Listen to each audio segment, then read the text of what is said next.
in a not so friendly way. Either way though, it's pretty funny to see, believe me. So do keep your eyes peeled, particularly as we come down here through town. Now this is also a history-based tour today. I'm going to be doing a lot of talking. If anyone has any questions that they'd like to ask on the way around, please feel free to interrupt me. Shout it out, do whatever you got to do. I'll be more than happy to answer any questions you might ask to the best of my ability. And you know, failing that, I'll probably just make it up as I go along, right? I've discovered the trick to being a tour guide is to just sound really confident about the things you tell people, and then they just believe you.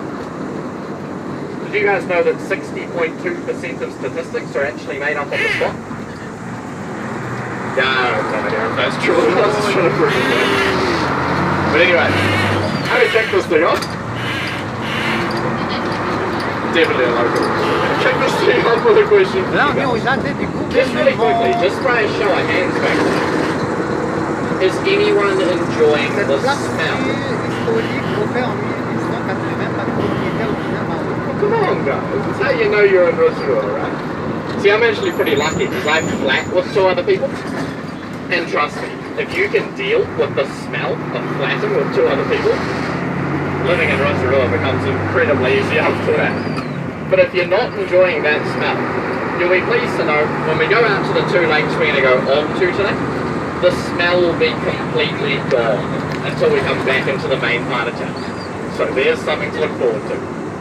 But don't get too excited about that just yet, because we're actually driving into one of the smelliest areas of town right now. It's because of this place out here on the right hand side. A section of Rotorua called Sulphur Bay. As we come along here, in particular, take a look at the colour of the water. You're going to notice out here that it's really cloudy, it's really milky. It's not really your normal colour of the lake, right? And what that is it's silica that's building up in that section of the lake. Now silica gets released from the mud bubbling up underneath the surface of the water. It's found throughout all of our geothermal water in Rotorua. It's a very, very fine particle, kind of like sand. Check that out right there on the right hand side. You can see that really clear line where that silica build-up ends and the normal colour of the lake starts beginning. You can see the birds like hanging out in this area too. The water temperature is a bit warmer for them, so they're very happy out here. That big rock out in the middle there we call the bird perch. I probably don't need to describe to you why we call that the bird perch. If anyone is curious, it's because there's birds perched on it. Luckiest birds in town though. Because of all the geothermal activity in this area, that rock out there is actually warm. Those birds have underfloor heating. Really not a better place to be a bird here in Rotorua. Right, anyway, of the three lakes we're going to visit today, this is the one that we don't go on to. And it's simply because it has a bit of a pollution problem.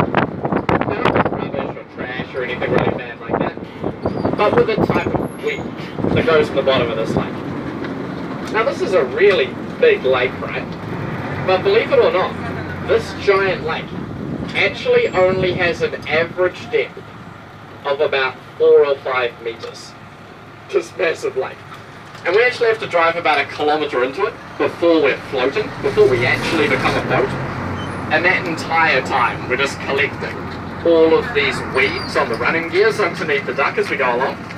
And old Sean here would have to spend about an hour rolling around underneath the duck, pulling these pieces of weed off. They cut down the biggest trees they could find in their forest, and they use these trees to carve into special super strong double-hulled walkers or canoes. Now a bunch of these walkers, these canoes, they left from their island around about 1350 AD. They called that the Great Fleet. Now a lot of these walkers made it across here to New Zealand, and when they got here, they all started settling in different places around the country. But the one that we're interested in was called the Arawa, and that settled on a small town on the east coast of the North Island, which is now known as Makatu. Now the Māori who landed at Makatu had no interest whatsoever in coming inland, because coming from the Pacific Islands, they were very used to living off the sea, right? So they simply didn't know what was going to be installed in it. But eventually they became curious, sent out some explorers to see what else the country had to offer. Now the first lake they found, when they came inland, they decided to call Rotoiti. Roto meaning lake, Iti meaning small, narrow, or insignificant. So essentially, they found a small lake, right? They found an inlet that was feeding that lake, followed that for a couple of kilometres, which is what led them to this lake, which they very appropriately named Rotorua, or Lake Number 2. So very creative namings these lakes, weren't they? Found a small lake, called it the small lake, found the second lake, and literally called it the second lake. The other weird thing about that situation is though, technically our city is called Lake Number 2. I don't really understand how that works, but that's the world we live in. But anyway, you can find a lot of stories like that in this building over here on the right hand side. Now it is unfortunately closed at the moment. You probably all heard about the big earthquake we had down on the South Island about 3 or 4 months ago now. They found some damage in this very old building, so we do have it closed at the moment to make sure it stays nice and safe. But the reason we have to take very good care of that building is older than this truck. That building was built in 1908, Tudor-style architecture, and it was originally opened as a therapeutic bathhouse. They would do a lot of different treatments in there. Here's the character with his face, seriously. Anyway, one of these treatments I always love mentioning, because it's really interesting. Now they used to take the water from the hot springs that are all around this area. We're going to see one of those hot springs very shortly. They'd pump that water into your sort of standard, everyday looking bathtub.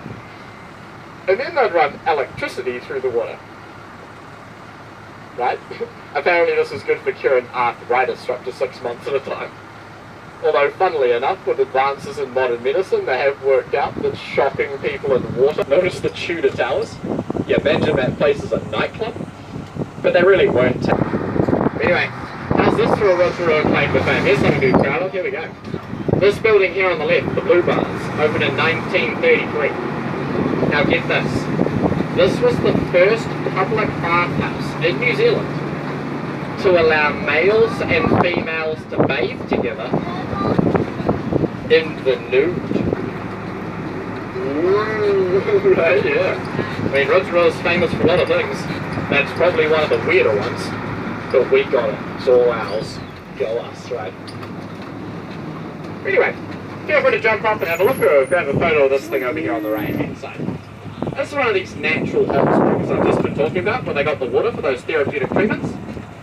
While you're taking a look, take a nice big deep breath while you're at it. Because this thing smells pretty good. Yeah, right? It's called Fonga Papiro. And if you do get a nice nose full of that steam, you'll understand why they gave it that name. Because that literally translates, and I'm not kidding you, to the evil smelling or the foul smelling place. Now that honestly makes a lot of sense, right? No, you wouldn't want to go swimming in that thing. It's 100 degrees Celsius. But the Māori had these things, hundreds of them, around the area, ready to go. They could use them for cooking. So all throughout this water was incredibly good for your skin if you bathed in it. The theory being that that silica would get into the wrinkles of your skin and help to slow down the signs of aging. That's pretty groundbreaking stuff from it. So as a result, they now pump the water directly into this place here on the left-hand side, the Polynesian Spa. One of the top 10 spas in the entire world, right there. You know how I know that? Because it says it on the door. Right there, I can't possibly be lying about that. It's full of that lovely silica-y water. It's going to make you feel lovely and young, right? In fact, I actually have an annual pass for that place. I bathe in there 5 days a week. And I don't know about you guys, but I reckon I'm looking pretty good for 40. Thank you. My mum agrees, that's the main thing, right? But no, if you do go swimming in any of the hot springs around the area, and we are so blessed to have so many, you come out feeling very silky smooth. And that's the silica you're feeling settling on your skin. Let's get you to pull your arms back. Just in case. We're going onto the main road now, so there'll be lots of cars and trucks coming past us. But alright guys, that's really us to the main part of town. Government Garden, Sulphur Point's the main attraction in here. But obviously, we want to take this massive truck and we want to drive it onto a lake, right? So we're going to head out and do that now. But in order to get out to our first lane, I'm going to bring the duck up to top speed on this main road. Now it's going to get a wee bit bumpy and a wee bit windy, so do make sure you're holding on to anything you don't want to lose. I'm talking hats, sunglasses, small children, hopes and dreams, you know, all flying out the window. Alright, check this thing up again, here we go.